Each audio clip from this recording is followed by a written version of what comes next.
আপনি যদি চান আপনার নিজের ভয়েসটা চেঞ্জ করে অন্য লোকের সাথে কথা বলতে পারবেন। কোনো রকমের থার্ড পার্টি অ্যাপের প্রয়োজন নেই, শুধুমাত্র আপনার মোবাইলটা দিয়ে আপনি ভয়েস চেঞ্জ করে কথা বলতে পারবেন।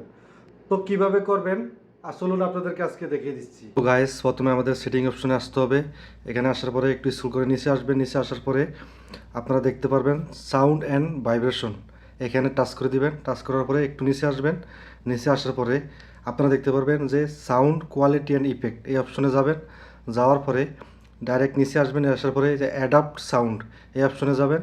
যাওয়ার পরে যে দেখতে পাচ্ছেন গাইস, এখানে 30 টু 60 ইয়ার্স এবং ওভার 16 ইয়ার্স, আপনি যেই মনে করেন আপনি যদি আন্ডার 30-এ থাকেন তাহলে মনে করেন 30 বছরের নিচে বয়সে কথা বলতে পারবেন।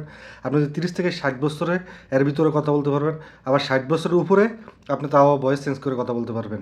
এখানে তারপরে আপনি অ্যাড করতে পারবেন, নিজস্বভাবে আপনি ভয়েস অ্যাডও করতে পারবেন। তো গাইস, এভাবে আপনি ভয়েস চেঞ্জ করে যে কোনো কারোর সাথে কথা বলতে পারবেন, কেউ বুঝতেও পারবেন না আপনার নিজস্ব মোবাইল দিয়ে। আশা করি গাইস বুঝতে পারছেন।